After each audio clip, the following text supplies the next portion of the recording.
¿Qué tal? ¿Cómo están? Muy pero muy buenas tardes. Bienvenidos a Tarde Noticias, jornada cargadísima de informaciones. Fernanda, Kiara, ¿cómo están? ¿Qué tal? ¿Cómo estás, Rolando? ¿Qué tal, Kiara? El saludo también para toda la gente que se va sumando. Gracias por la compañía. Recuerden que estamos hasta las 5 de la tarde con todo lo que va sucediendo en el transcurso de esta jornada y lo que es noticia. ¿Qué tal, Kiara? ¿Cómo estás? Hola, Fer, ¿cómo estás? Hola, Rolando. Un saludo también a toda la teleaudiencia. Mucho calor. Sí. Hace muchísimo calor, pero hay un vientito que está causando un polvo medio raro ahí afuera. Así que vamos a repasar ya rápidamente los datos del tiempo, cómo va a estar el clima para lo que resta de esta jornada y también, por supuesto, cómo van a estar los próximos días también.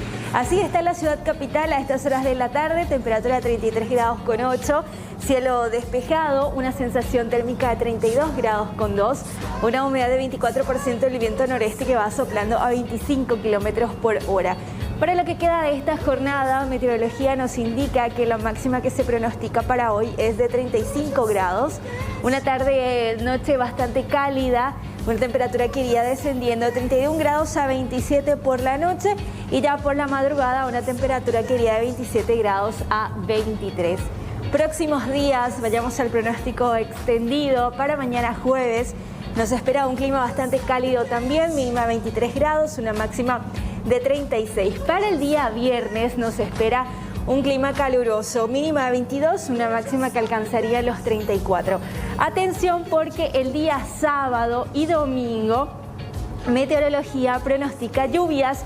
Así que mucha atención con eso y eso no significa que va a descender la temperatura, igual se va a mantener días calurosos. Mínima de 21 grados para el sábado y la máxima que va a alcanzar los 35. Misma cosa para el domingo, también con lluvias, mínima de 20 grados y la máxima que llegaría hasta los 30.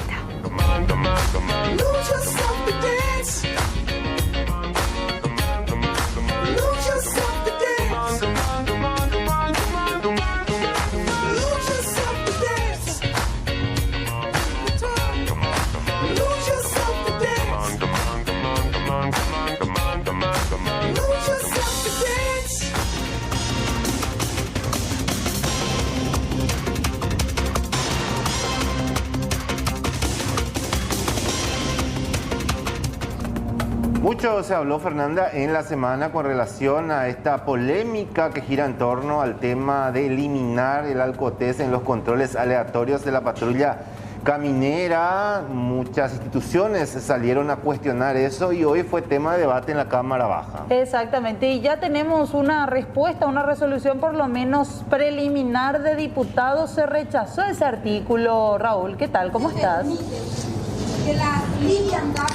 ¿Qué tal? Buenas tardes, Fernanda, Rolando, a todo el equipo de Tarde Noticias. Es así, se rechazó por unanimidad el artículo 2 de la Ley Nacional de Tránsito y Seguridad Vial, ley número 5016/2014. El artículo en cuestión es el artículo 2 que dice lo siguiente: la patrulla caminera podrá utilizar el test de alcohol por litro de aire exhalado solo cuando el conductor al que se le quiera practicar se encuentre en flagrancia de cometer infracciones cometidas en la ley número 5016/2014 Nacional de Tránsito Seguridad Vial. En igual sentido, la Policía Nacional solo realizará estas mismas pruebas solo cuando la forma de conducción se deduzca fehacientemente que el conductor se encuentra transgrediendo leyes penales relacionadas con la conducción del tránsito terrestre. Esa era la cuestión que estaban discutiendo aquí en la Cámara de Diputados, el artículo 2, el artículo polémico que por unanimidad testaron aquí en la Cámara Baja. Incluso aprobaron las demás modificaciones del Senado, que tiene que ver que bajó considerablemente endurecieron las medidas con relación al alcotés, bajaron las medidas. Ahora mismo no tengo Amado, pero enseguida vamos a pasar para que lo puedan tener, para que de esa manera tengan en cuenta que se bajó con relación a lo que estaba actualmente en la Ley Nacional de Tránsito. Se bajó considerablemente el milímetro de alcohol en la sangre y se va a castigar con mayor dureza. Lo que sí ya es firme y va a pasar nuevamente ahora a la Cámara Alta, es ya modificado aquí en diputados y testado, rechazado prácticamente el artículo 2. Ahora lo que estamos esperando de que se trate nuevamente lo que tiene que ver con la muerte civil. Aquí en instantes también van a estar tratando aquí en la Cámara Baja, compañeros. Ok, estaba buscando acá esa parte en la que vos hablabas, Raúl, de los miligramos por litro sería.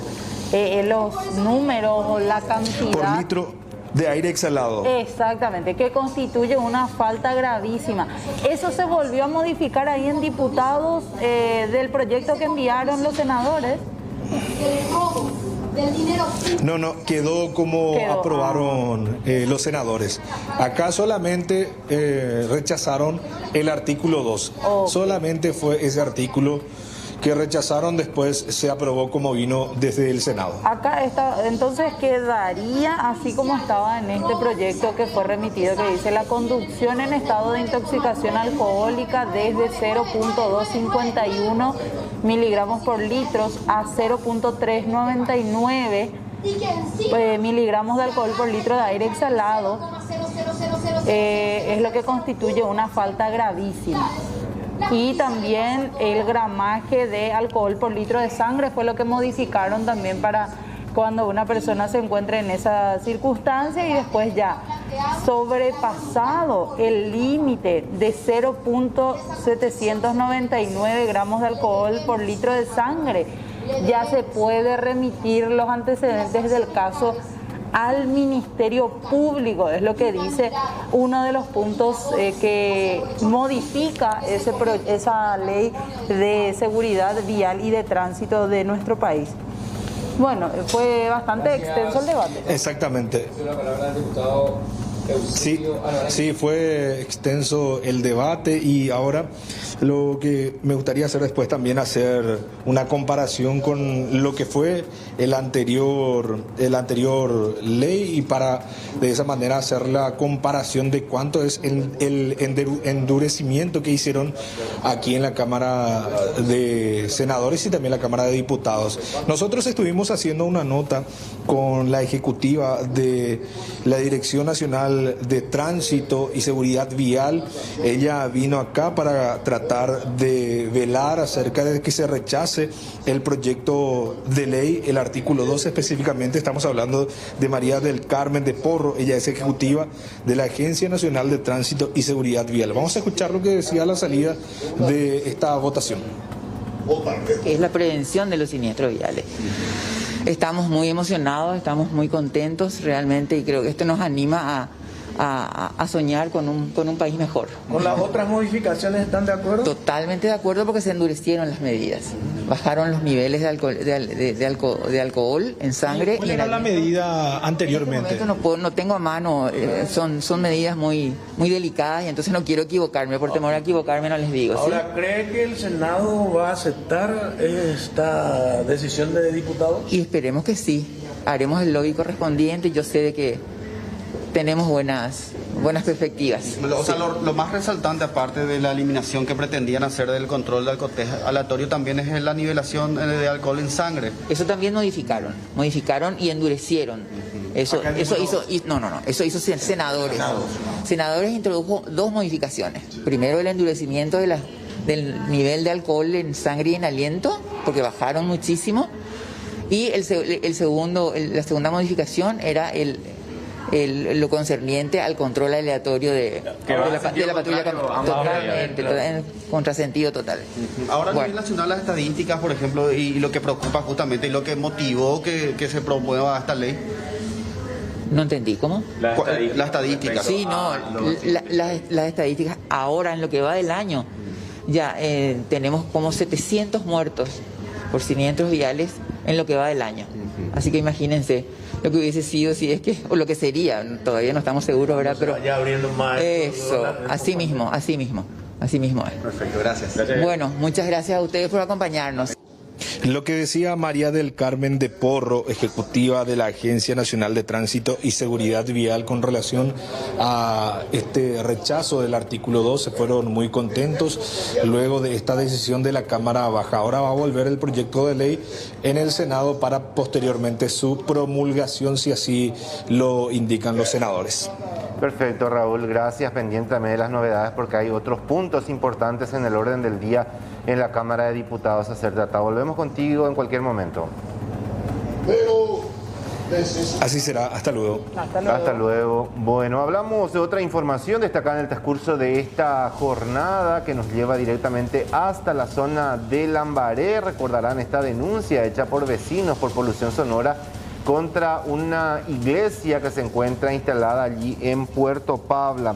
Autoridades del Viceministerio de Culto se constituyeron en el lugar donde opera la Iglesia Evangélica Ejército de Avivamiento del Reino de Dios de Lambaré y resolvieron suspender las actividades debido a la falta de documentaciones para el reconocimiento legal del grupo religioso, además de la falta de permisos municipales. Desde la Dirección de Desarrollo Urbano de la Municipalidad de Lambaré confirmaron que el 21 de agosto pasado ya se notificó la suspensión de las obras de la iglesia debido a la falta de documentaciones. Sin embargo, los encargados hicieron caso omiso.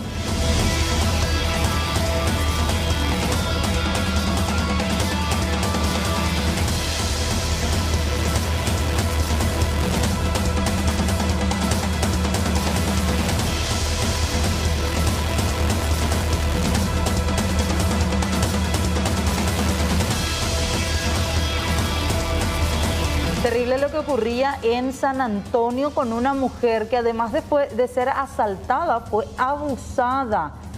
Fue víctima de robo esta mujer en la ciudad de San Antonio, en una propiedad privada colindante con el río y que se encuentra en estado de abandono. Es que fue interceptada cuando iba caminando por la zona. Un hombre fue quien llegó hasta ella, tenía un arma de fuego. La despojó de dinero en efectivo y posterior a eso abusó de ella.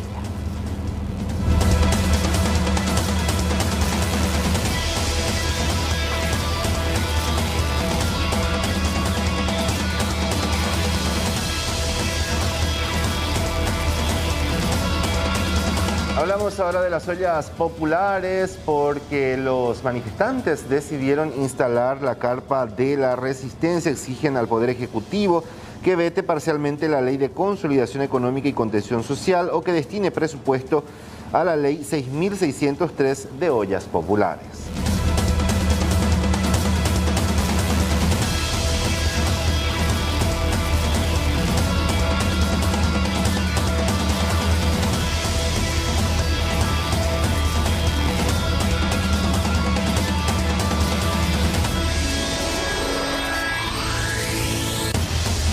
Y el río Paraguay no deja de descender y esto ya preocupa también a los trabajadores de algunas zonas como ser Villeta. El río Paraguay sufre una de las peores sequías. En la ciudad de Villeta la situación es crítica, los pescadores ya no consiguen sacar nada de las aguas. Los pobladores hablan de la peor catástrofe que han vivido.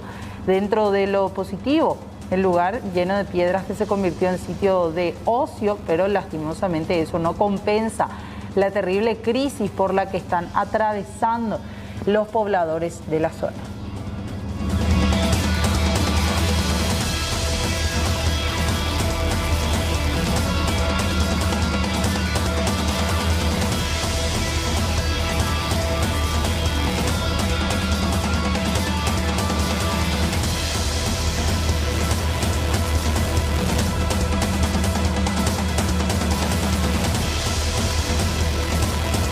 Mucha gente se pregunta cuándo van a aplicar de vuelta la primera dosis contra el COVID-19. Atención a esto porque la próxima semana se esperan nuevos lotes de vacunas para retomar la inmunización a aquellas personas que todavía no se aplicaron, específicamente los rezagados, de acuerdo al anuncio hecho por el titular del programa ampliado de inmunización. Pero aún no se confirma habilitar un nuevo un calendario mientras continúa la aplicación de las segundas dosis. El doctor Castro también hizo referencia a un caso sospechoso de sarampión que afecta a un menor de 1 año y quien fue sometido a varios estudios cuyos resultados todavía se esperan. Es muy importante recordar a la ciudadanía que nuestro país está libre de sarampión, pero sin embargo está rodeado de países que tienen una circulación de sarampión del virus salvaje. O sea, estamos en alerta epidemiológica. Todo caso de fiebre y erupción, o sea, ronchas, se debe notificar y se debe investigar. Eso sucedió con este caso. Se notificó, se tomaron muestras de sangre, se analizó. Es un niño que llevaba muy poco tiempo de haber sido vacunado contra sarampión. Entonces, también a partir de ahí se hace una investigación alrededor de su casa, la familia, toda la comunidad, evaluando si hubieron casos similares y evaluando el nivel de vacunación de toda la población alrededor de este caso. No hemos encontrado ningún caso similar. Estamos en este momento esperando los resultados y estamos también instando a la población que revise su carnet de vacunación, que se acerque a los vacunatorios y que no olvide que el programa regular sigue trabajando habitualmente en todos los vacunatorios. Me refiero a las vacunas del niño, del adulto, de la embarazada y de la persona mayor. Y fíjense en estas estadísticas, un 85% de docentes reprobó un examen de concurso para cargo de directores. Se dieron a conocer los resultados preliminares de un concurso público de oposición para la selección de directores para los niveles 2 y 3, directores generales y de área para 62 instituciones educativas de la capital. Del total de postulantes que se presentaron, tan solo 15% logró alcanzar el puntaje mínimo requerido, así como se está viendo en esta tabla de rendimiento de docentes, los inscriptos, los examinados, algunos que quedaron ausentes y el 85% que quedó aplazado.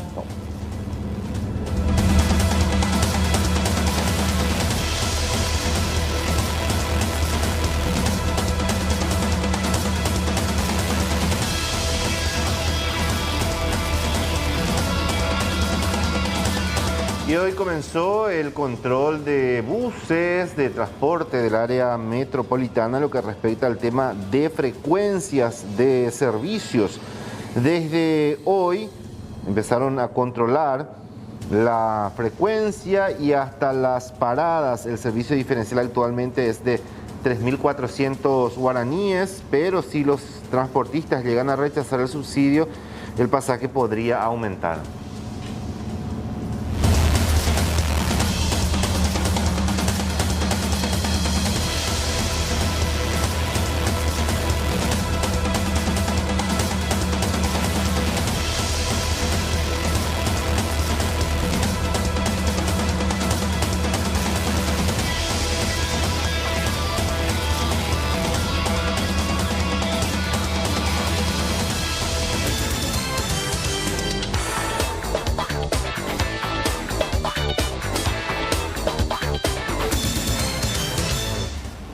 Y ocurrió un hecho de asalto y toma de rehén en el interior de una vivienda en el barrio Perpetuo Socorro de Pedro Juan Caballero.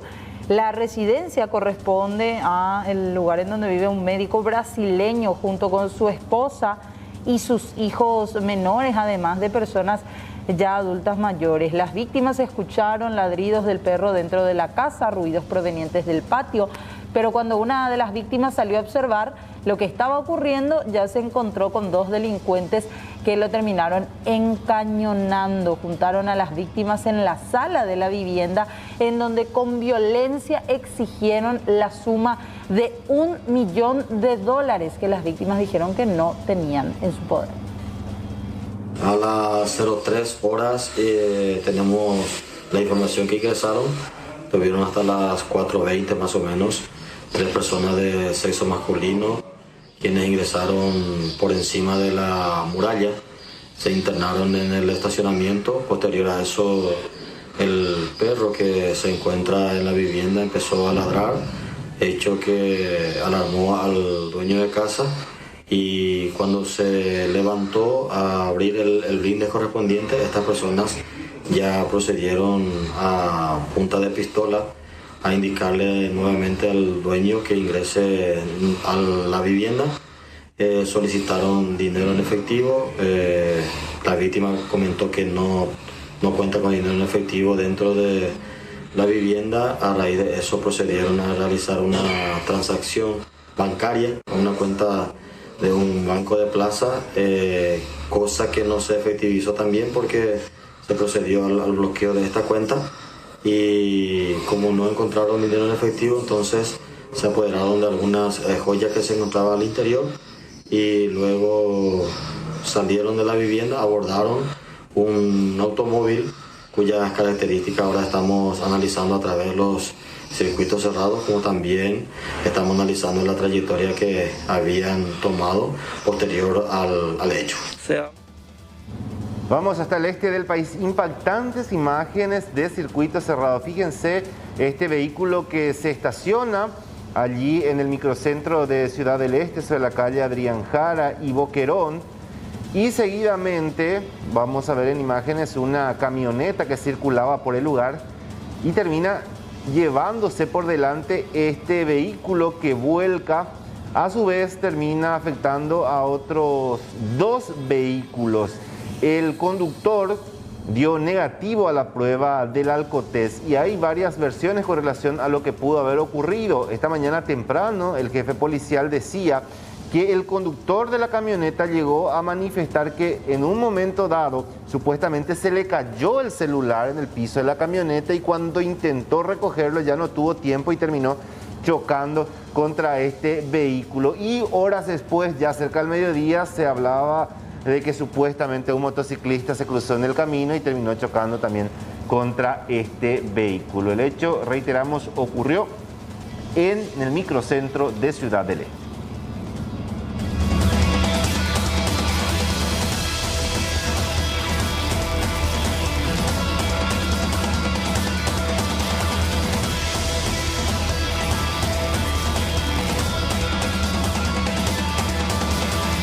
Y vamos a compartir con ustedes estas imágenes de circuito cerrado de la manera en la que asaltaron a una joven que se encontraba frente o en la vereda de una casa. Ahí está en el barrio Centro. Se observa perfectamente la llegada de estos delincuentes que le arrebatan sus pertenencias y a pesar de todo, teniendo incluso al delincuente un cuchillo en la mano, se ve como ella intenta forcejear con él para evitar que huya con sus pertenencias. Ella fue atacada por estos 2 hombres que estaban a bordo de la motocicleta que se observan las imágenes. El de atrás es el que desciende, va directamente a su víctima, le quita la cartera. Fíjense, y ahí es el momento en el que se da ese forcejeo, intenta evitar el robo. Esta joven, a pesar de que el hombre, quien se dio a la fuga, tenía un cuchillo en la mano.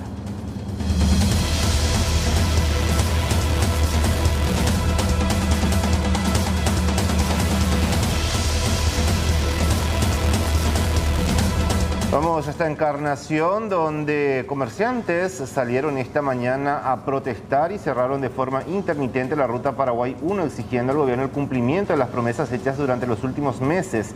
Piden el pago pendiente de subsidios, también exigieron 3.000 kits de víveres. Anunciaron que este tipo de medidas continuarán. Los comerciantes sostienen que el cierre de la frontera con la Argentina ya les generó multimillonarias pérdidas. Hoy nosotros estamos otra vez embarcados en una movilización donde una vez más estamos reclamando a este gobierno el incumplimiento. ¿Del por qué el incumplimiento? Porque nosotros el año pasado habíamos hecho un acuerdo con el gobierno de 3 pagos de 500.000, 3 entregas de víveres, más el pedido de exoneración de luz y agua, que hasta ahora no tenemos ninguna certeza. Con respecto a los víveres, todavía falta 3.000 bolsas de víveres para que a los compañeros les llegue todo del acuerdo de la ronda de las 3 entregas. De los 500.000, falta 2 pagos de 500.000. Y estamos más de un año, casi un año de ese compromiso. De la luz y del agua, ellos esta vuelta sacaron una ley a través del Congreso que hoy está en el Ejecutivo para su promulgación. Me dicen que están trabajando sobre la reglamentación de esa ley, pero nosotros no tenemos la certeza de que en la reglamentación los informales van a ser incluidos y beneficiados a través de ese proyecto de ley, ¿verdad? Entonces, esas son las incertidumbres que tenemos.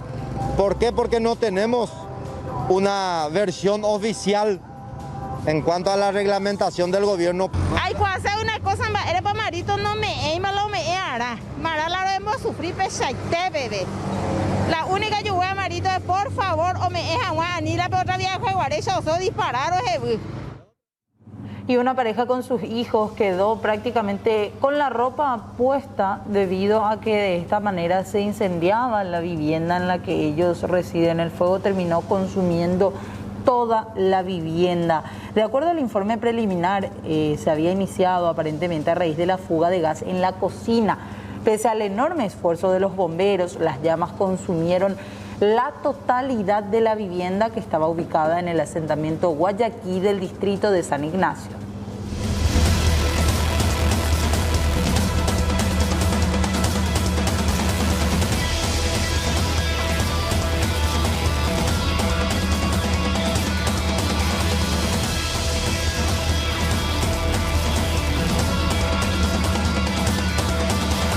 Las imágenes de circuito cerrado muestran el momento en que un solitario delincuente se acerca hasta un camión que estaba estacionado en el microcentro de la capital del departamento del Guairá. Intenta abrir la puerta al lado acompañante y como no lo logra, prueba mejor suerte hacia el lado conductor donde sí logra abrir la puerta e ingresar en el interior del vehículo llevándose dinero en efectivo. Las víctimas son dos hombres que son oriundos de la ciudad de Ñemby que estaban repartiendo mercaderías en Villarrica.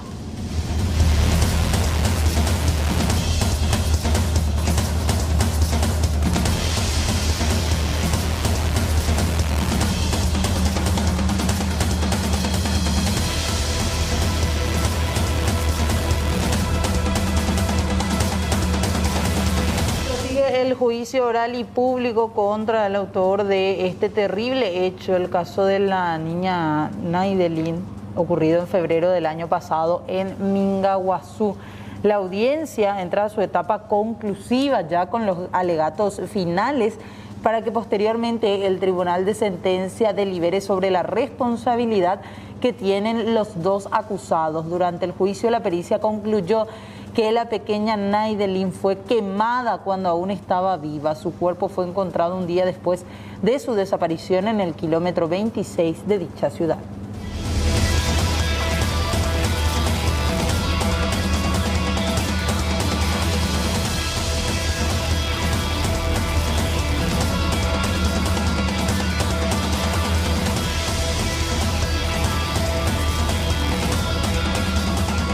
Hablamos de esta agresión que se dio en la zona de Mingaguazú, protagonizada por varios jóvenes. Una de ellas sería estudiante de un colegio y esto quedó registrado. Fíjense en estas imágenes, la brutal golpiza contra este joven. Son personas adultas, los presuntos agresores. Se observa también en imágenes que los estudiantes se acercan para tratar de impedir que siguiera agrediendo a la víctima y luego ellos suben en un vehículo y huyen del lugar.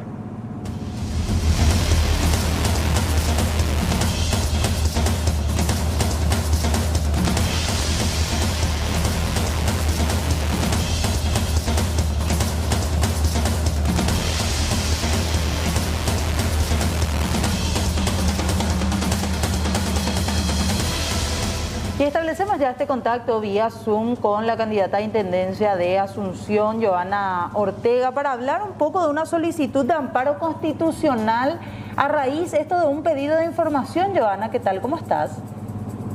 Buenas tardes, Fernanda. Buenas tardes, Rolando. Es así, hoy presenté un pedido de amparo constitucional en referencia a una nota de solicitud de acceso a la información que el interino César Ojeda, el intendente interino de la municipalidad, digo bien, no respondió en el tiempo que establece la ley 5282 de libre acceso a la información pública. Ahora, esto ya llegan a esta parte porque estamos acompañando de varios pedidos y varias etapas que fueron pasando ya a lo largo de estos meses, Joana. Sí, así es. Este pedido lo realicé yo en mi carácter de ciudadana y de contribuyente al municipio de Asunción, y lo que le pedía concretamente, amparada en la ley 5282/14, es información en referencia a la ejecución de fondos de emergencia del periodo 2020, del periodo de gestión de Nenecho Rodríguez. Que bueno, que esto no fue presentado a la Junta Municipal, no se hizo una rendición de cuentas antes de su renuncia. Entonces yo le pedía en esa nota los contratos celebrados con los proveedores, en qué términos, digamos, se celebraron esos contratos, las copias de las facturas y de los pagos que se hicieron de una partida presupuestaria de 21.000 millones de guaraníes.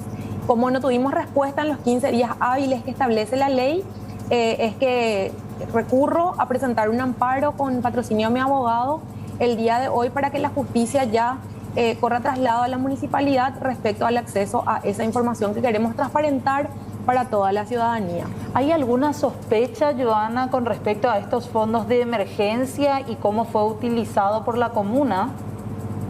Bueno, es importante recalcar la ausencia de la transparencia en todas las gestiones de gobiernos colorados, es decir, las cúpulas de los dos partidos tradicionales que históricamente ocuparon espacios tanto en el gobierno nacional como en el gobierno local se han caracterizado por la falta de transparencia y casos de corrupción en su gestión. Por eso puede hacernos presumir que tal vez ante la ausencia de políticas locales en aquel momento de tanto dolor cuando la pandemia empezó, hubo realmente una falta de transparencia, porque las mismas ordenanzas establecen que, claro, como son fondos de emergencia, se pueden hacer compras directas sin pasar por todos los procesos licitatorios, pero sí establece un plazo para que se entregue esa rendición. Y como bien decimos siempre, el que nada debe, nada teme, y algo definitivamente se está ocultando, por eso es que no ponen a disposición de la ciudadanía esta información. Y creemos que la escena electoral definitivamente es un espacio para poder transparentar este tipo de cuestiones y para que la ciudadanía se entere finalmente lo que sucede en el municipio y pueda así elegir de forma más informada el próximo 10 de octubre. Ahora, ¿hay algunas documentaciones previas que ya accedieron o la totalidad hasta este momento no tuvieron a disposición, Joana? No, nuestro pedido, o sea, mi pedido en mi calidad de ciudadana y contribuyente del municipio lo hice a título personal y establecimos en ese pedido el correo electrónico al que queríamos que dirijan esa información, porque así lo establece la Ley de Libre Acceso a la Información, y en ningún momento tuvimos ningún tipo de respuesta.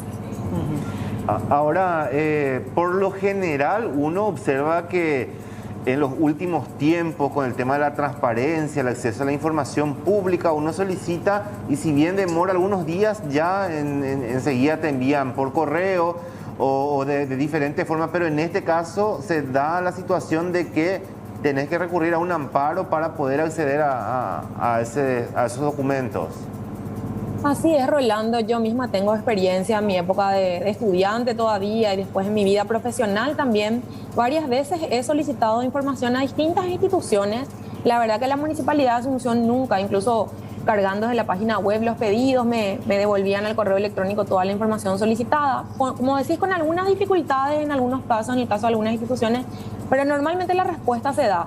Ahora estuve conversando con otras personas que habían solicitado información al municipio y realmente creo que es difícil con el municipio por los casos anteriores que ya se dieron a conocer, y por eso es que decidí acudir a la justicia para que nos ayuden con el trabajo que tiene que hacer el Poder Judicial a que esta información esté disponible, y con el compromiso de que yo como una ciudadana más también voy a transparentar eso y voy a informar a toda la ciudadanía y poner a disposición toda esa información que me sea entregada. Hasta el momento, entonces, a juzgar por los antecedentes, es muy difícil que brinden este tipo de informaciones que deberían de ser información pública. Entonces, Joana, por lo que vos fuiste recabando, hablando con otras personas. Sí, así mismo. Varias personas me comentaron que tuvieron dificultad. Lógicamente, hay algunas personas que deciden buscar información por otro lado, claro, ¿verdad? Recurrir a otras instituciones, tal vez.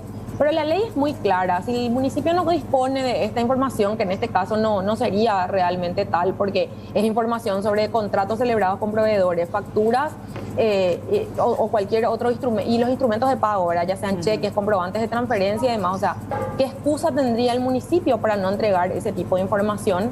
Pero bueno, las personas no siempre llegan hasta la última instancia. Ahora, como este pedido de amparo está contemplado en la Ley de Libre Acceso a la Información, es que nosotros solicitamos que la justicia también nos ayude a empujar este proceso. Hoy mi abogado me explicó una vez más en el Poder Judicial que los amparos siempre son procesos sumarios, es decir, tendríamos que tener novedades sobre esto en el día de hoy o mañana, más tardar. El juzgado tendría que correr traslado de la información a la municipalidad para que la municipalidad tenga oportunidad de responder por qué es que no está otorgando esta información y en todo caso, si no, la justicia ya toma cartas en el asunto y pone plazos. Normalmente son procesos rápidos y esperamos que así sea y que la justicia también colabore en este caso en poder transparentar en un momento tan crucial para que en el debate electoral esté presente una propuesta de transparencia y una propuesta de rendición de cuentas, que es lo que aspiramos tener en nuestro gobierno local para los próximos años. Perfecto, Joana, estaremos pendientes entonces. ¿Ya saben quién es el juez o todavía no? Sí, la jueza Marcela Fernández es tercer turno del juzgado laboral de primera instancia. Perfecto, gracias Joana, vamos a estar pendientes y seguramente hablando de vuelta más adelante para saber qué resolvió la justicia.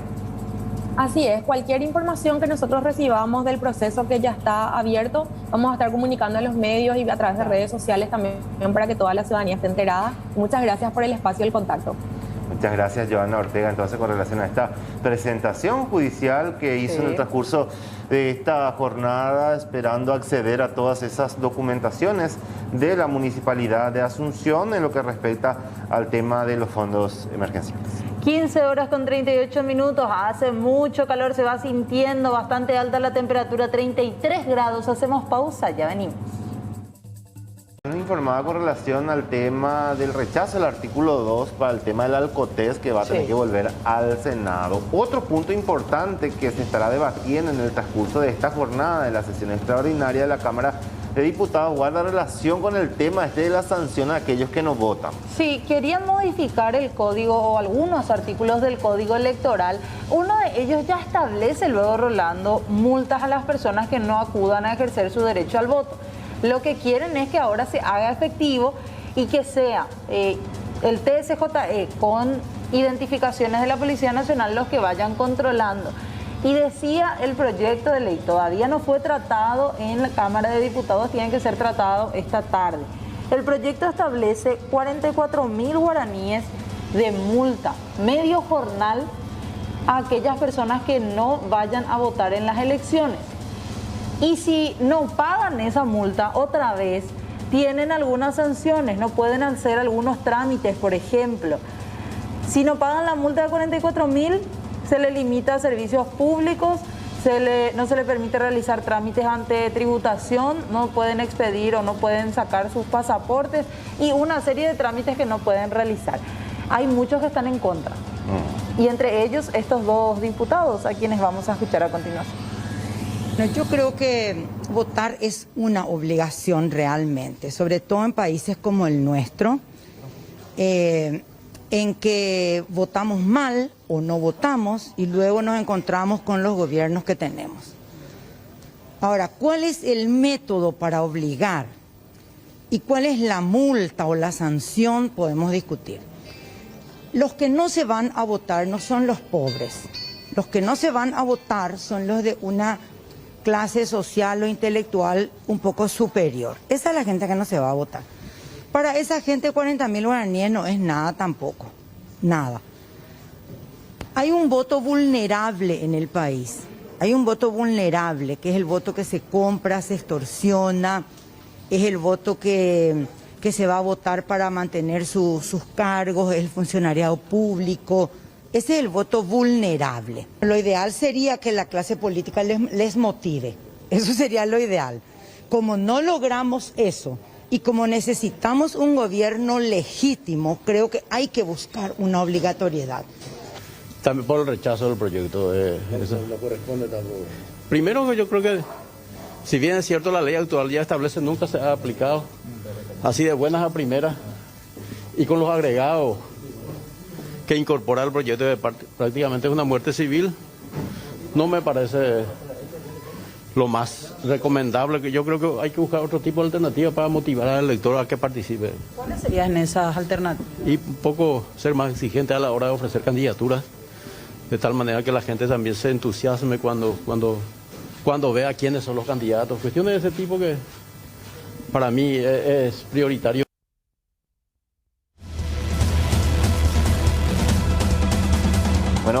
qué finalmente se decide con relación a esta situación en la Cámara de Diputados, porque son varios los puntos que van a ser analizados hoy. O sea que hay otros puntos en el orden del día también. Vamos a ver si es que llegan a eso. Y si no levantan la sesión, están desde las 8:30, 9, empezaron a sesionar, así que estamos muy al pendiente de ese tema. Hay otros temas más también, tema de COVID gasto cero y cosas así, proyectos con ciertas modificaciones que después tendrán también su respectivo tratamiento. Ya enseguida Raúl Bogarín va a volver en vivo desde la Cámara de Diputados para seguir hablando sobre los temas que están siendo tratados a estas horas.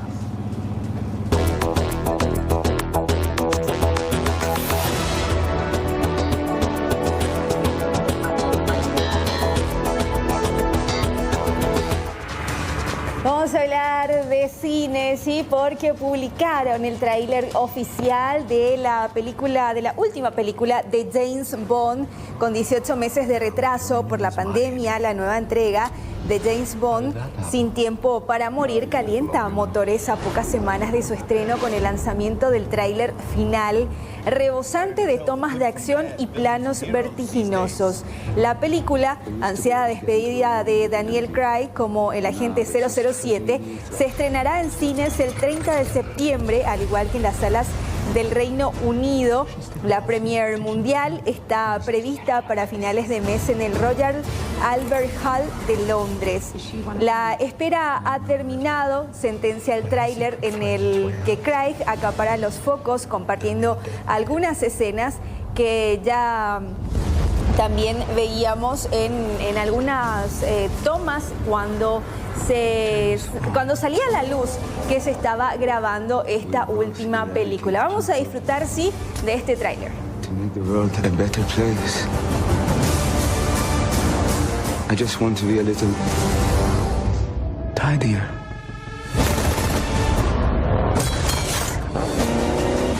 I met your new 00.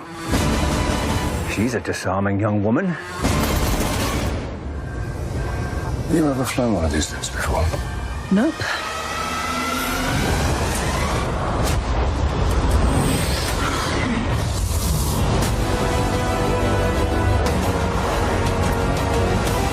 Come on, Bond. Where the hell are you?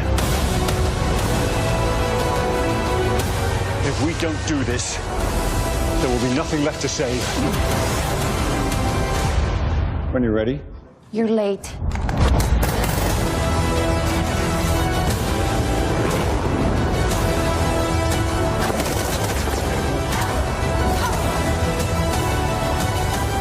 Y siguiendo en el plano internacional, vamos a hablar de esto que tiene que ver con la NASA, sí, porque están haciendo unas pruebas de unos taxis aéreos. La Agencia Espacial Estadounidense comenzó las pruebas de un avión eléctrico de despegue y aterrizaje vertical que servirá de taxi aéreo para descongestionar vías y brindar un servicio más rápido a los usuarios. La NASA anunció que las pruebas de la empresa de aviación Joby comenzaron el lunes pasado cerca de Big Sur, en California, y se prolongarán esto hasta el 10 de septiembre. En el futuro, estos aviones podrían servir como taxis aéreos para quienes se encuentran en ciudades y áreas circundantes en todo el país, agregando otro modo de transporte para mover personas y mercancías, detalló este martes la NASA en un comunicado. Además de taxis aéreos, este sistema podría incluir aviones como drones de entrega de paquetes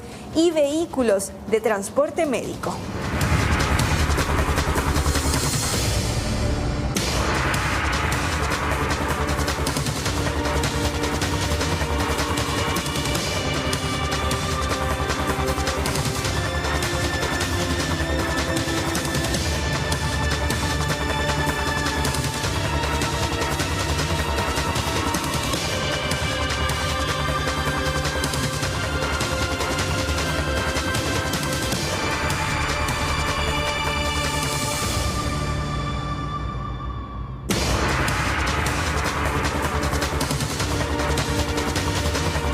Hablamos del presupuesto general de la Nación que fue presentado en una extensa conferencia de prensa por parte del Ministerio de Hacienda. Hablamos de 13.172 millones de dólares, que contempla el aumento del 8% para los docentes y una deuda de 600 millones de dólares. Exactamente. Y con respecto a esto, ya establecemos contacto con el ingeniero Enrique Duarte, titular de la UIP, para conocer un poco cuál es la postura también del sector empresarial. Ingeniero, ¿cómo le va? Hola, ¿cómo están, Rolando? ¿Cómo estás, Fernanda? Por dar saludo para ustedes y para toda la audiencia de C9N. Bien, bien. Bueno, ingeniero, queríamos saber un poco. Hablamos nuevamente de un endeudamiento que está pidiendo Hacienda para el año que viene. ¿Cómo están mirando eso ya desde el sector económico del país? A ver, el día de ayer estuvimos hablando con el ministro de Hacienda. Y a fuerza de sinceridad, la cuestión no es decir ya otra vez un endeudamiento o no.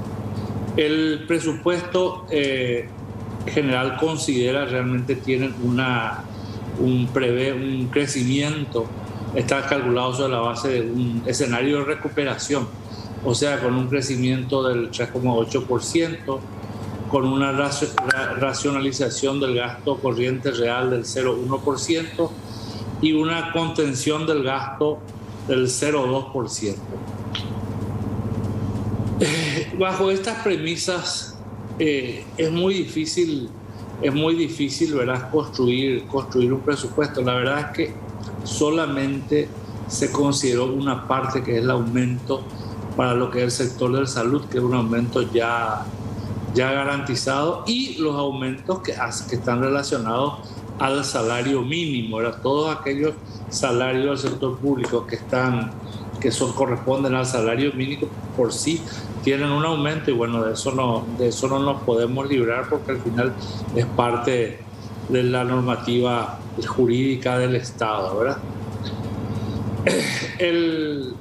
Lo que nos explicaba ayer el ministro es que se considera una situación máxima, ¿verdad?, de peor situación más extrema en cuanto al gasto. Y es ahí donde se llega a la necesidad de tener un endeudamiento para cubrir algunos gastos que no están calzados, entre ellos, por ejemplo, parte de lo que es gastos para contrapartidas de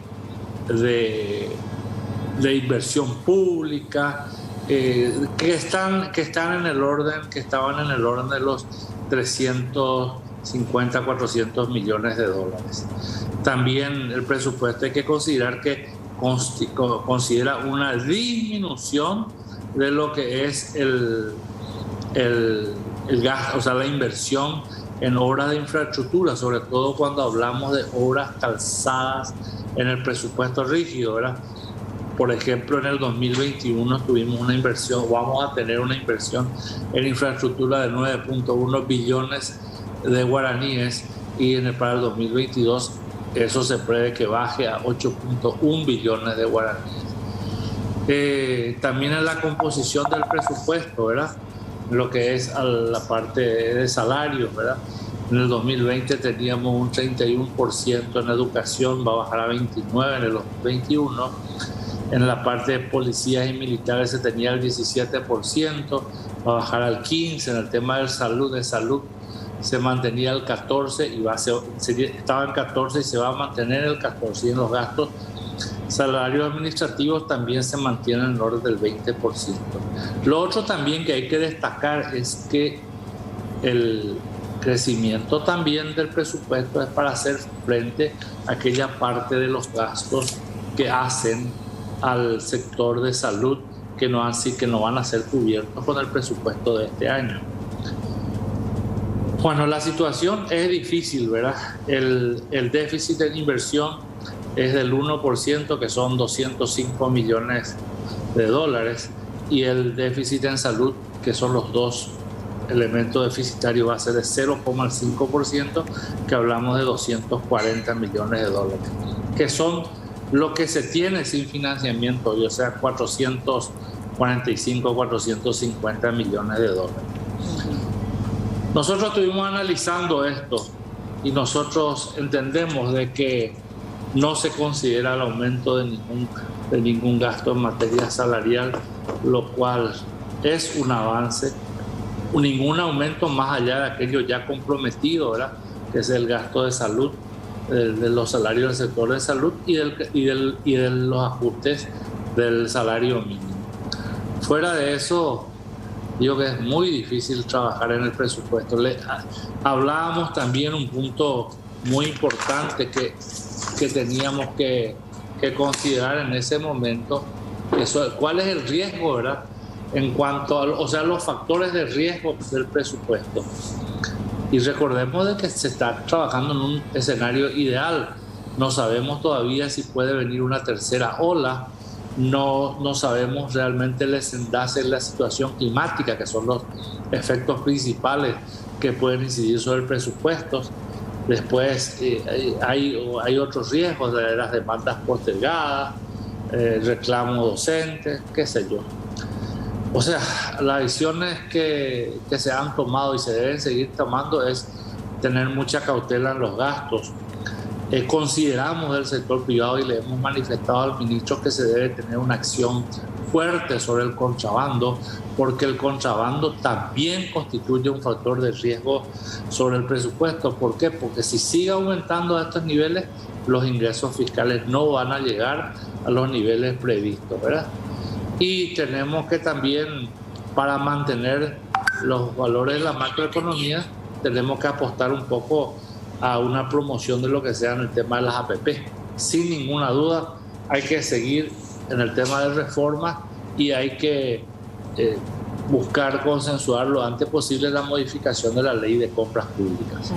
Ingeniero, de lo que se observa y de lo que estabas comentando, escuchaba atentamente lo que ya estaban comprometidos, como por ejemplo el reajuste para dos sectores en el tema del salario. Muchas veces se presenta de esta manera, pero la cuestión pasa muchas veces por el Parlamento cuando se empieza a inflar, y allí muchas veces radica el problema. Sin ninguna duda, ese es el otro riesgo, ¿verdad? Ese es el riesgo que es muy difícil de calcular. Nosotros desde la Unión Industrial Paraguaya lo que queremos pedir es, como digo, mucha cautela, ¿verdad?, en el manejo y en la aprobación del presupuesto. Nosotros tenemos que considerar que hay muchos factores de riesgo que apeligran la ejecución de este presupuesto. Acá tengo entendido que se va a pedir, ¿verdad?, la ley de responsabilidad fiscal, lleva hasta el 1,5%, creo que se va a pedir que llegar hasta el 4%, no porque se quiera llegar hasta el 4%, porque justamente midiendo o tratando de poner en números todos estos factores de riesgo que le estoy hablando. Creemos que el presupuesto, así como está, tiene una estructura razonable en los grandes números. Absolutamente no hemos entrado al análisis fino de los números, pero sí, como te digo, a la estructura general del presupuesto y al tema de los conceptos, el no gasto, el no aumento del gasto rígido, ¿verdad?, que es muy importante. Sí. Y no solo hay que apelar al Parlamento, sino que también hay que apelar un poco a los sectores que están, al sector público, ¿verdad?, que entendamos que estamos pasando un momento difícil y que tenemos que hacer todo lo posible para poder llegar a adecuarnos otra vez a lo que dice la ley de adecuación fiscal. Con respecto a ese punto, decían los técnicos, iban a pedir que el tope, que se elimine temporalmente seguro el tope de 1.5% de la ley de responsabilidad fiscal y que se lleve hasta el 3%. En el 2019, finales del 2019, ya con miras a lo que era el 2020, por la desaceleración que había en ese entonces, el ministro Benigno López también pedía lo mismo, superar ese límite del 1.5, y se creó todo un debate, había incluso temor dentro de sectores de diputados y senadores que tenían miedo que con eso se genere un despilfarro del dinero y que continuamente, año tras año, se iba a pedir eliminar o ir sacando ese límite de la responsabilidad fiscal. ¿No existe este temor similar ahora en tiempos de pandemia con este pedido, ingeniero? Fernanda, si vamos a tener temor por el despilfarro, con límite o sin límite puede existir el despilfarro. Acá vamos al análisis crudo de los números, ¿verdad? Que es lo que importa. Y a la estructura, tengamos en cuenta que si miramos la estructura de costos con relación a los recursos rígidos del Tesoro, estuve anotando ayer, 73% es para salarios. Sí. 15% es para servicio de la deuda, 7% es para programas para adultos mayores y 5% para el déficit de jubilaciones. O sea, tenemos que trabajar un poco sobre la caja fiscal. Y de ese 73% que hablamos al salario, el 80% corresponde a salud, educación y a la parte de seguridad, ¿verdad? O sea, policía y fuerzas armadas. O sea, hay mucho espacio para trabajar. Tenemos los servicios de la deuda, tenemos con relación al 2019 un poco cómo se presentaba y al escenario que se presentan hoy también las condiciones son diferentes. Al fin del 2019 no poníamos en tela de juicio, no analizábamos los riesgos de la pandemia. Hoy por lo menos estamos, no digo saliendo, todavía inmersos en una situación pandémica y con algunas probabilidades de que puedan todavía haber unos embates. La situación es un poco diferente, sin ninguna duda.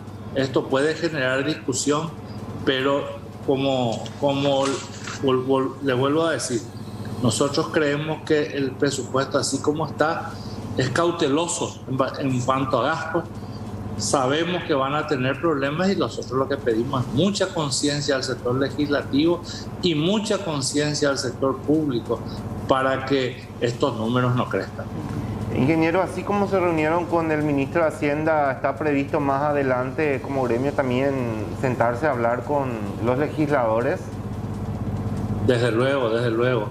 Es más, tenemos que todavía reuniones pendientes con el ministro de Hacienda, que gentilmente nos ha invitado en inclusive profundizar un poco en los números. Para ellos les preocupa la inversión, o sea, el nivel de inversión. Como te pude decir, hay una desaceleración en aquella inversión en la infraestructura. Bueno, y eso tenemos que con creatividad suplir, ¿verdad?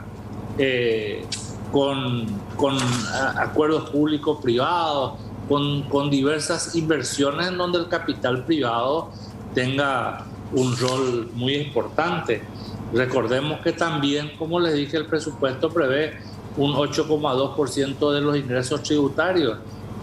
Y es ahí donde yo estoy muy preocupado, como les dije, porque si sigue a este ritmo el contrabando, los ingresos tributarios pueden llegar a caer y pueden que estas metas no sean logradas. Claro. Totalmente. Ingeniero, te agradecemos mucho por compartir esta tarde con nosotros y por esta charla. Muy amable como siempre. Yo les agradezco a ustedes. Saludo cordial para toda la teleaudiencia. Gracias. Hasta luego, el ingeniero Enrique Duarte.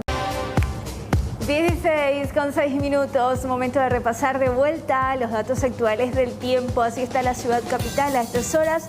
Cielo despejado, temperatura 33 grados con 6, sensación térmica 31 grados con 9, una humedad de 24% y el viento noreste que va soplando a 25 kilómetros por hora. Para el resto de la jornada, meteorología nos indica que vamos a tener una tarde y noche cálida con una temperatura que iría de 31 grados a 27 para la noche y ya en la madrugada una temperatura que iría de 27 grados a 23. Pronóstico extendido, cómo van a estar los próximos días. Para mañana jueves nos espera un clima bastante caluroso, mínima de 23 grados, una máxima que llegaría hasta los 36. Para el día viernes también nos espera un clima bastante cálido, mínima de 22 grados, una máxima de 34, pero a partir del sábado y domingo, según meteorología, vamos a tener lluvias, así que atención con eso, mínima de 21 grados y una máxima de 35 para el sábado, y el día domingo también vamos a tener lluvias con una mínima de 20 grados y la máxima que alcanzarían los 30.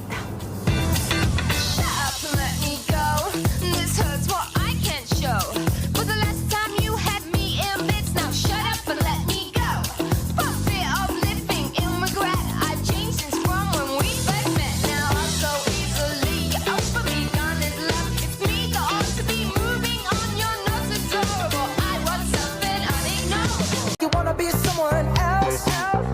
Oh,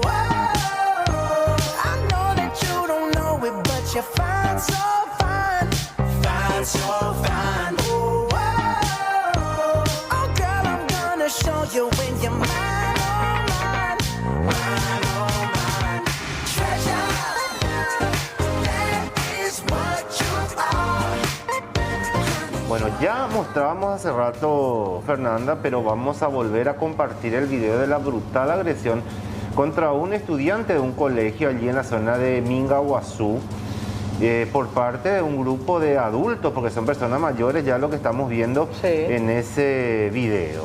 Fíjate lo que son 5 personas adultas, o por lo menos 4 los hombres ya mayores, y otros que se van acercando a ese lugar mientras los golpes de patadas le daban al estudiante. Y otros estudiantes se iban acercando para tratar de separar y proteger al joven que era víctima de la agresión. Y en secuencia se observa este automóvil de color gris donde suben las personas que habían agredido al chico y se van del lugar. Fíjense. Pero pareciera que el que es de que tiene una remera color fosforescente, ahí está, más naranja o roja, está también con los adultos. Sí, está. Pero se lo ve un poco más joven. Más joven. Que termina escapando, sube también él, ahí está, cuando va subiendo al vehículo, hace algo y después termina subiendo, pero del lado del acompañante. Y ahí en una parada de taxi, porque vemos parada de taxi, hay un taxi incluso estacionado allí, y evidentemente la policía tomó intervención y vamos a escuchar lo que decían con relación a lo ocurrido. Nosotros tuvimos conocimiento, tomamos conocimiento a través de las publicaciones de las redes sociales, ¿verdad? Del video que andaba circulando, donde se leía a un estudiante siendo agredido por 3 personas de género masculino. Una de ellas era la que le propinó el golpe, ¿verdad? Nosotros al visualizar o a tomar conocimiento de esto empezamos nuestra tarea investigativa, a realizar las diligencias correspondientes. Fuimos hasta el lugar, está la parada de taxi que se puede visualizar en el video. Efectivamente es el mismo local del kilómetro 20, en mediación de la iglesia. Sabemos que en ese lugar hay una plaza de gran tamaño, un área verde, y de ahí hay mediaciones nada más ya que el Colegio María Auxiliadora.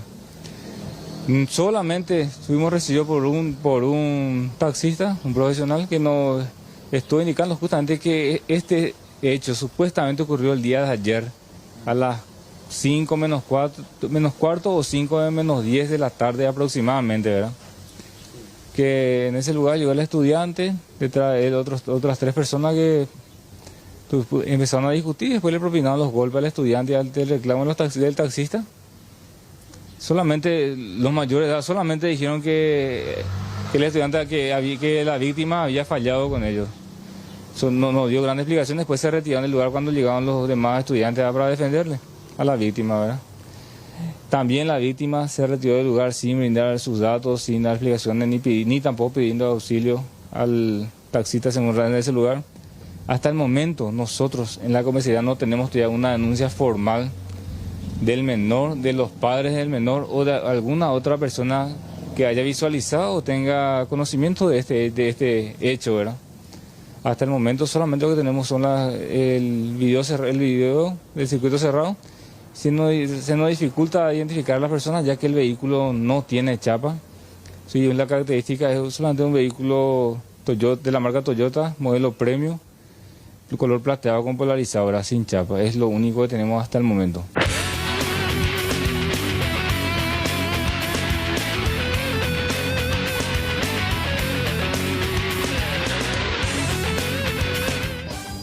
Bueno, y vamos a hablar de la selección paraguaya de fútbol porque ya partió rumbo a Quito.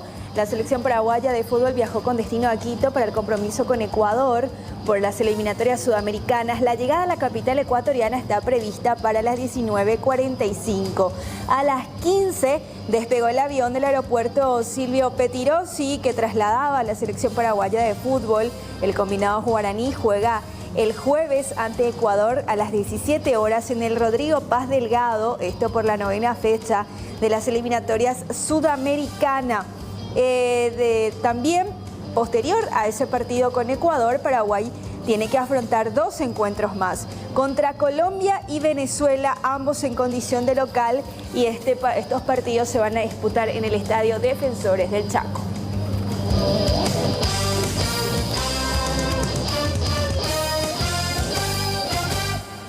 Y Eduardo Berizzo, antes de viajar el día de hoy, esta mañana en el CARDE, allá en Upané, puso o dibujó, por así decirlo, un probable onceno para enfrentar el día de mañana a Ecuador.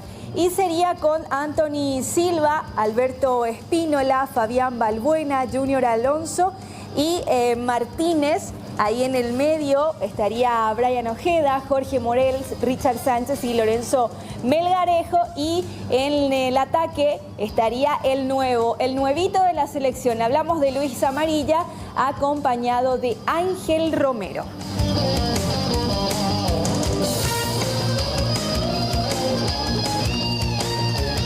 Y vamos a repasar también la tabla de posiciones y cómo están los seleccionados.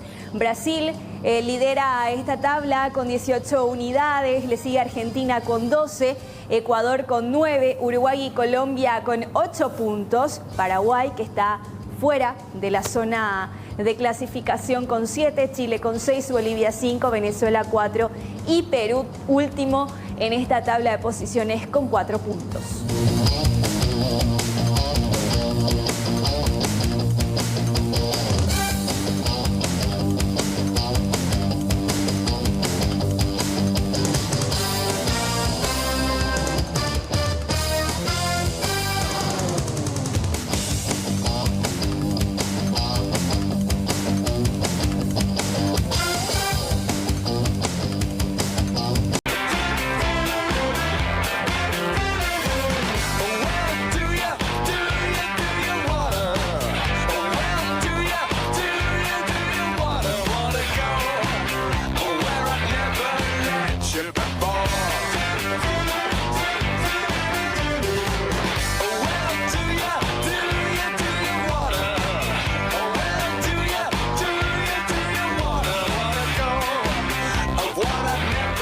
Bueno, seguimos en Tarde Noticias. Ya recibimos al doctor Raúl Cano, miembro del Directorio Agropecuario La Paz, para hablar con relación a esta situación que se está dando. Doctor, ¿cómo estás? Buenas tardes.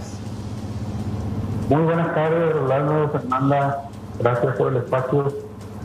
Realmente estamos preocupados teniendo en cuenta que nuestro país está viviendo un momento difícil en el sentido de las invasiones de tierra. Vimos algunos informes de cuánta cantidad de invasiones hubo en el 2009 y nuestra situación es la misma. Estamos siendo invadidos nosotros somos propietarios de hace aproximadamente 38 años de este inmueble.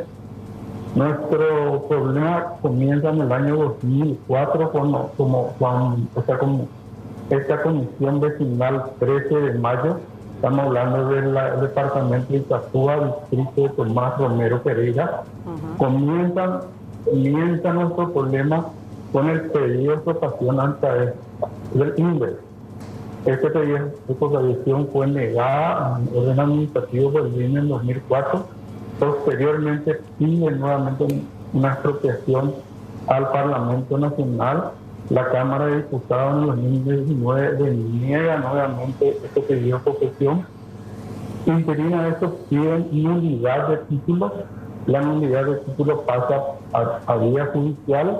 En todas las instancias, la Agropecuaria La Paz le ganó a esta comisión vecinal. O sea que estamos pasando hace mucho tiempo muchos problemas. La última denuncia la realizamos en el año 2018, que condiciona la denuncia por invasión en inmuebles, robo de energía eléctrica y delito ambiental. Este robo de energía eléctrica solicitamos a las autoridades pertinentes, también a la ANDE, para ir a cortar ese robo, que es un delito también. Ahí viene Sí, estamos justamente observando la fotografía del tendido eléctrico, doctor Cano, y también de las instalaciones de pequeñas casas dentro de esa propiedad. ¿Y qué pasó con las denuncias que estaban realizando? Porque nos hablaba de la última que presentó, es decir, que anteriores también ya fueron formuladas. ¿Y cuál fue el resultado de esas denuncias? Y hasta ahora, absolutamente, Rolando y Fernanda. Para seguir un poquito historiando, en el 2000, en agosto de 2018, en la primera quincena, una jueza de la ciudad de Obligado, la doctora de primera instancia, la doctora Anastasia Angélica Vega Alfonso, en un fallo aberrante que no resiste ningún punto de vista jurídico, le da el interdicto de posición a estas personas imputadas. Encima de todo, ella pone como una finca número 890 inexistente. Esa finca no existe. De ahí se introduce el problema, debido a que el viernes 27 de agosto último, los invasores ingresan a otra porción de la propiedad. Digo otra porción de la propiedad porque están invadiendo una parte de la propiedad.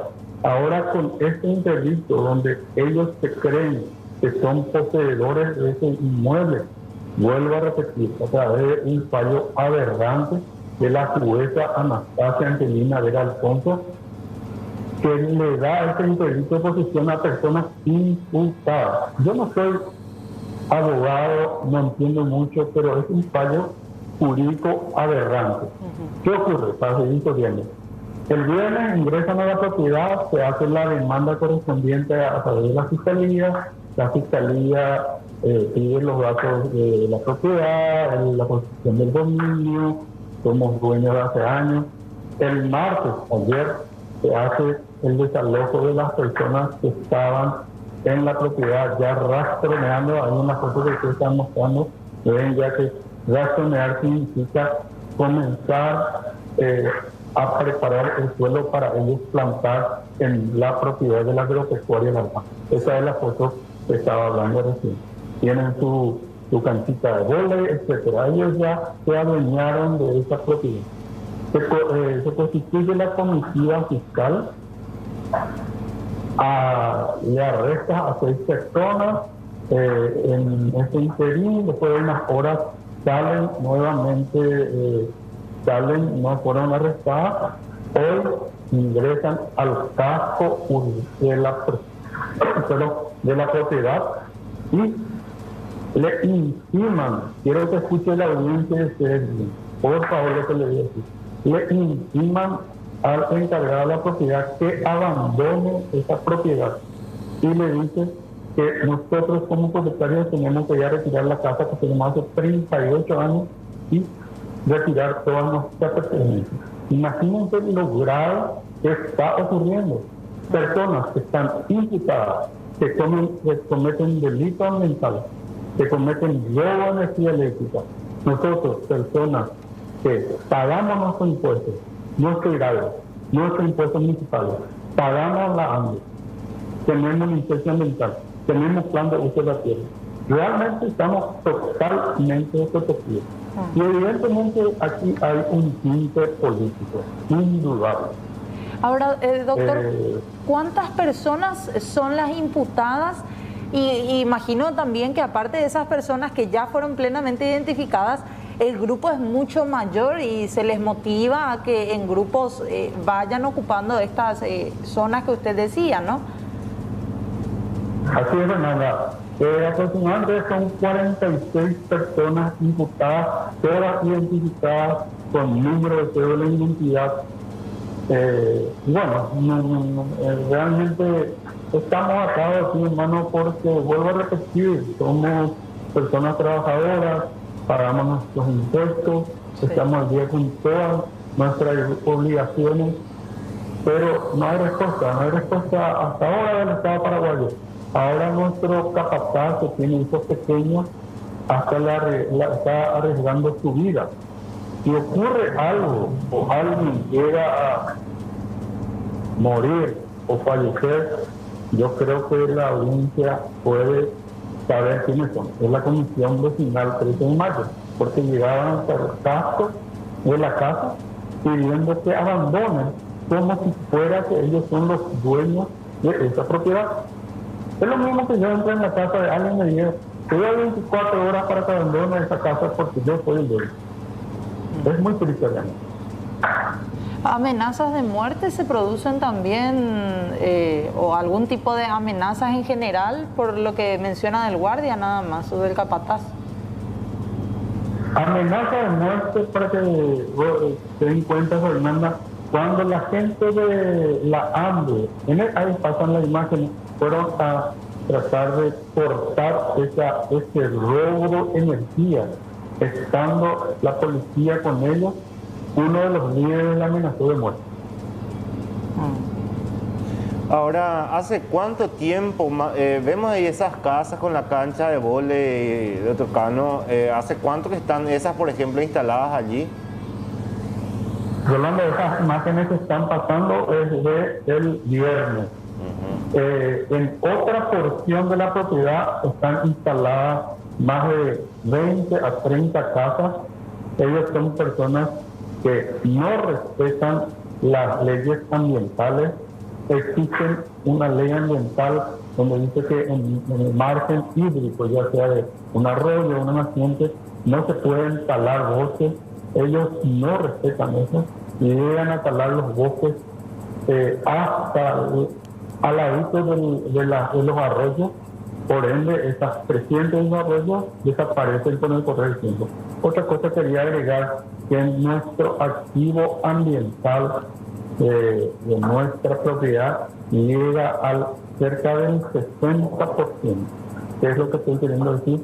Que el 60% de nuestra propiedad era bosque, porque estas personas están vendiendo madera, talando bosque indiscriminadamente, siendo que en nuestro país hay una ley de deforestación, pero y la autoridad, bien, gracias.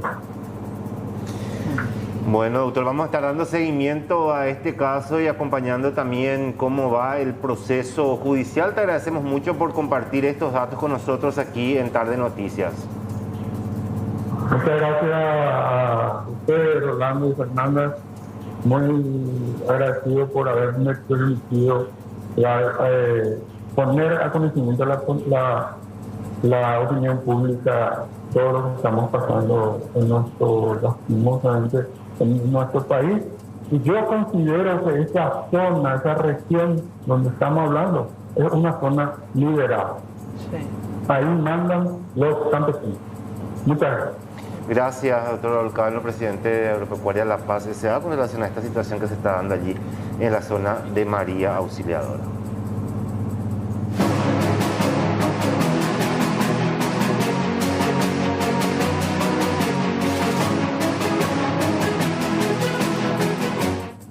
Esta tarde podría ser definitiva para el tema del juicio oral y público para los dos acusados por la muerte de la pequeña Nailin. La Fiscalía pidió una elevada pena para los dos acusados y medida de seguridad para el autor del hecho. Estamos hablando de Héctor Martínez.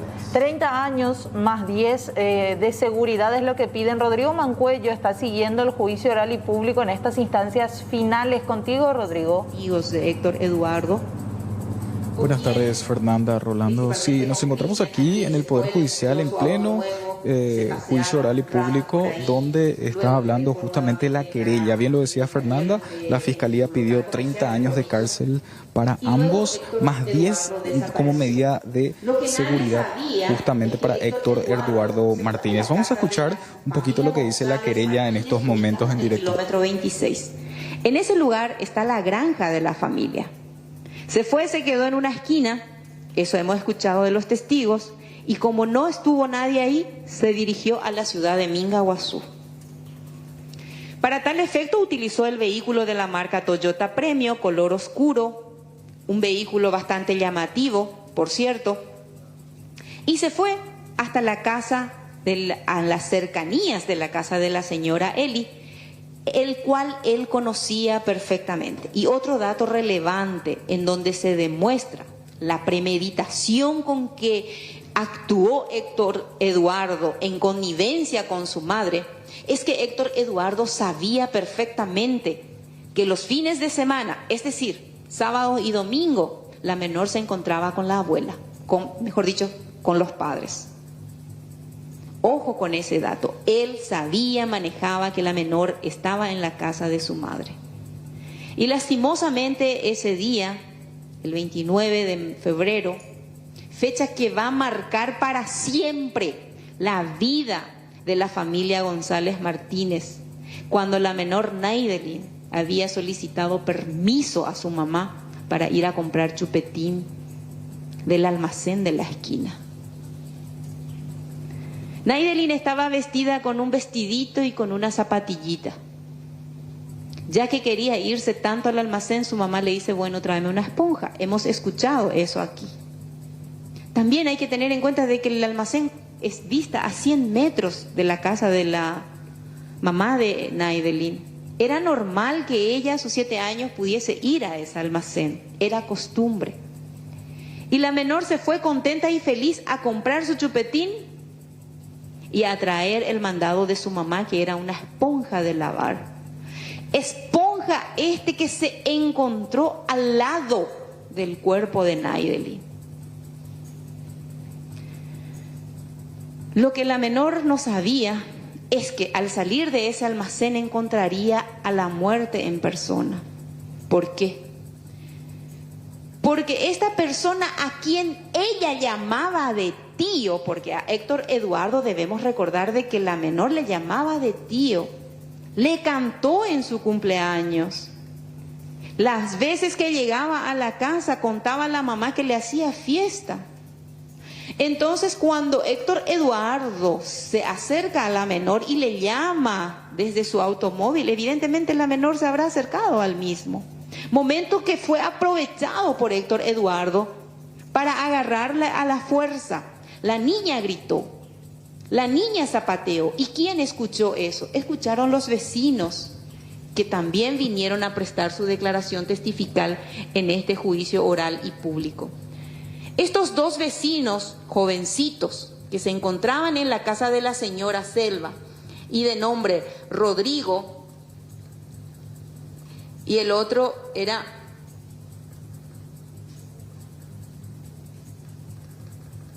Freddy Monjes, Rodrigo Velázquez y Freddy Monjes, manifestaron también en este tribunal que ellos escucharon los gritos de una niña o de un niño. Al mirar ellos, al salir a mirar, vieron de que una persona que estaba en el vehículo, el cual había pasado varias veces enfrente de ellos, había alzado a esta criatura. Inclusive escucharon bocinazos, lo que significa que la menor luchó para no subirse en ese auto. La menor peleó por su vida. La menor trató de defenderse. Pero imagínense ustedes, señores miembros del tribunal, si una menor de 7 años podría contra la fuerza que tiene un hombre de 25 años de edad. Un hombre sano. ¿Podría acaso defenderse de no ser raptada en ese momento? Claro que no. Héctor Eduardo le llevó a la fuerza y sin destino.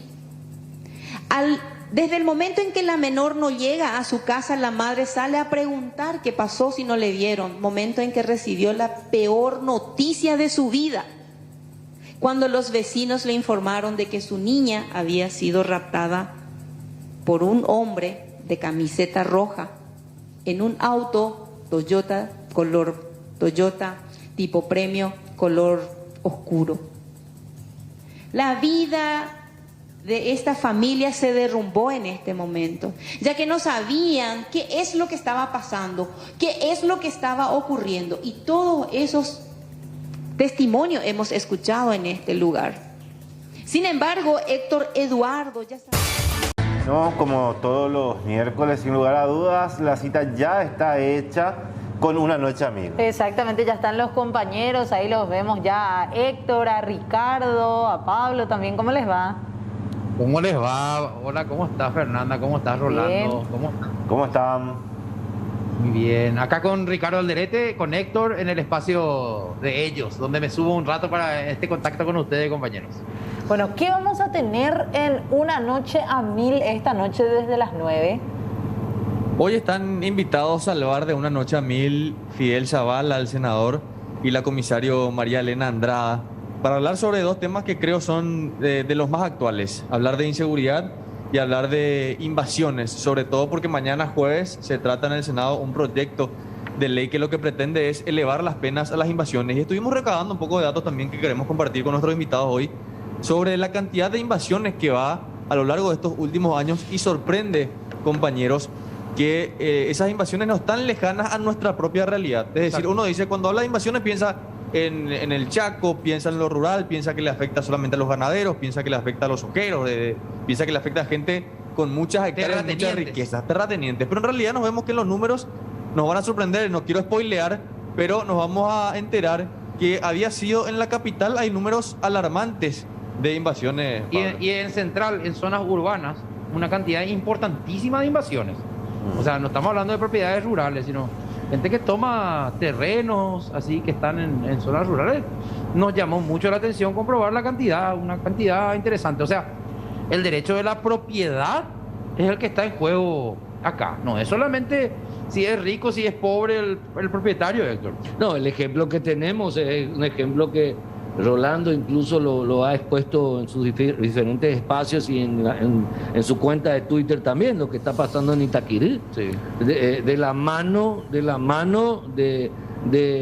INDI, de la mano de una supuesta lideresa indígena que realmente tiene 300 hectáreas de plantación de soja a 160 kilómetros de Itaquirí, y de la mano de una abogada y de una organización no gubernamental, y de la mano de un grupo del INDI y de la mano del Frente Guazú también, han invadido unos predios que pertenecen a agricultores que no tienen más de 11, 12 hectáreas y que trabajan la tierra hace 30 años. Esa es la tragedia que está pasando en Itaquirí, que no es suficientemente visibilizada. Claro.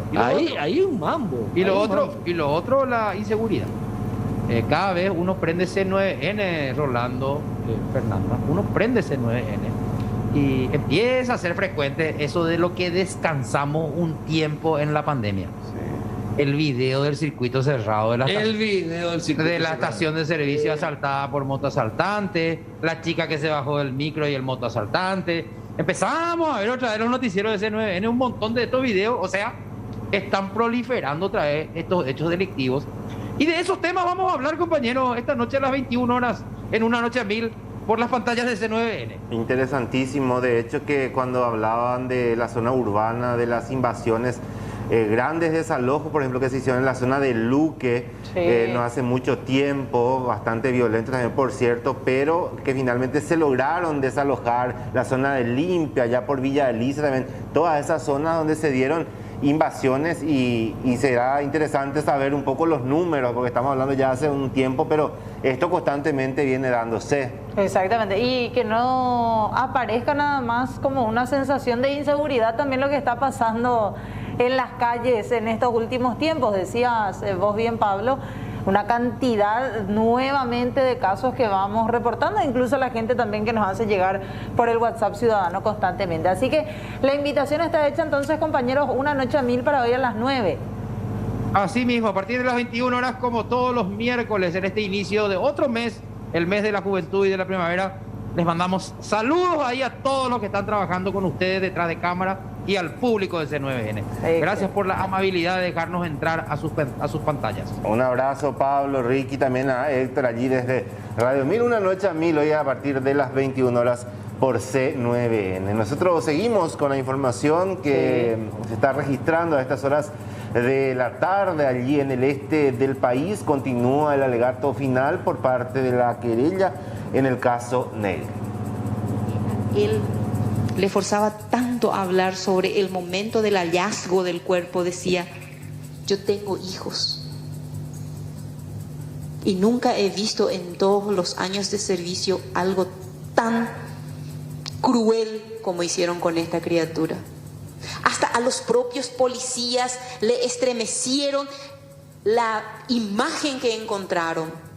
Imagínense ustedes encontrar a una pequeña niña indefensa, quemada, y lo más doloroso vino posteriormente, cuando a través de la autopsia que tenemos dentro del expediente y que hemos leído en este juicio oral y público, de que la niña murió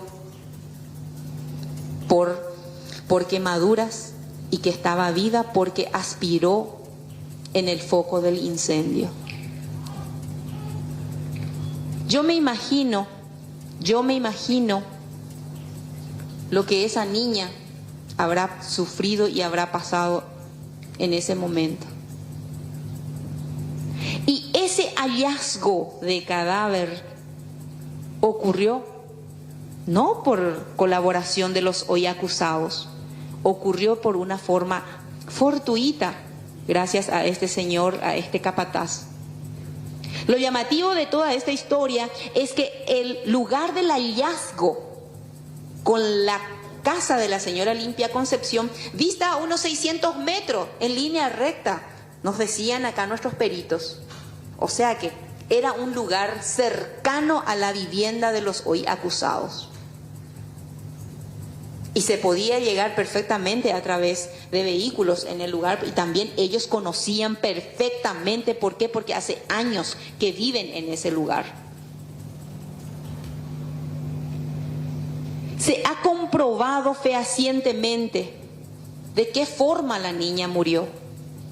Se ha comprobado fehacientemente de que el cuerpito encontrado era de la niña a través de los análisis de ADN realizados a la madre y al padre. Se ha realizado y se ha levantado un sinfín de evidencias, y gracias al trabajo realizado por el Ministerio Público, un trabajo impecable en donde se reunió todos los elementos probatorios y más que nunca se realizó pruebas periciales contundentes, como por ejemplo de la lata de cerveza que se encontró en el lugar del hallazgo, que daba de forma positiva al ADN del hoy acusado Héctor Eduardo. Esta querella puede decir, sin lugar a dudas, que ambos acusados planearon y ejecutaron llevar adelante este macabro homicidio, que podemos decir de que fue realizado de forma alevosa y con un ensañamiento tal, porque pegarle a una criatura y hacerle un orificio como está descrito en el informe médico, en donde se dice de que la niña tenía una ruptura del cráneo. Eso podemos llamarlo sí que es alevoso y que sí fue realizado de forma de ensañamiento. Todo esto hemos demostrado con las pruebas. Se ha demostrado cada uno, pero no hay dudas. Ahora bien, nosotros tenemos también una de las pruebas más importantes y que la defensa quiso objetar en su momento, en el día de hoy, que es la pericia del análisis de datos de los dos abonados que fueron utilizados, tanto por la acusada como por el acusado. ¿Por qué esa pericia es tan importante y por qué justo en este momento la defensa trata de decir que es un acto nulo y solicitó inclusive la nulidad sin fundamentar del por qué? ¿Por qué es tan importante? Porque el perito vino en este lugar y nos explicó, no porque seamos burros, sino porque explicó en pizarra y explicó los motivos, las razones de cómo hizo y realizó su trabajo. Y determinó de que la señora Limpia Concepción, y eso lo tenemos en su informe, de que la misma tuvo que haber salido de su casa en un momento determinado. Y eso nosotros sabemos para qué salió de su casa. Es más, desde las 19:49 hasta las 22, la misma carecía de datos, dice. Salió de la granja ya que usó otra antena de 4G. Pues según la conclusión de esa pericia, dice, atendiendo las circunstancias geográficas y el reporte de movimientos de cobertura, hora de conexión a datos, existen variables con movilidad del portador que puede ser motorizado o a tracción animal, por lo que no se observó tráfico de datos en los horarios de 19 y 49 horas hasta las 23 y 22 horas, el cual se detalló en los cuadros que hemos observado y que están plasmadas dentro de las notas 092/2020 y 53/2020.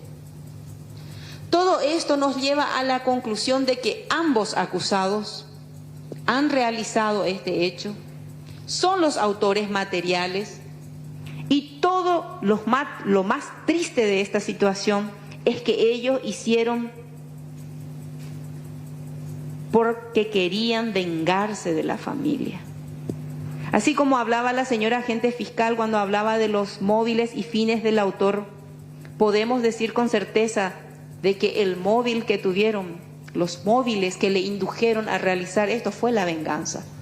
Y los fines fue hacerle daño a esta familia. Ahora bien, lo que esta querella se pregunta, y creo Bueno, continúa el alegato final por parte de la querella en el juicio Nedil, y previamente lo hizo el Ministerio Público, donde solicitó la pena de 30 años de cárcel para los dos acusados, para el autor material solicitó también, además de los 30 años, 10 años como medida de seguridad. Luego ya va a entrar la defensa y seguramente luego el tribunal de sentencia va a entrar a deliberar para ver si es que hoy ya da a conocer el veredicto final. Vamos a estar pendientes de esto en los siguientes espacios informativos, porque sin lugar a dudas lo que relata es un hecho que generó mucha conmoción en su momento y sigue generando hoy. Es así con todos los relatos que vamos escuchando. Por nuestra parte ya es todo, nos vamos despidiendo. Sí, nos vemos mañana. Chao, chao, gracias. Ask you if that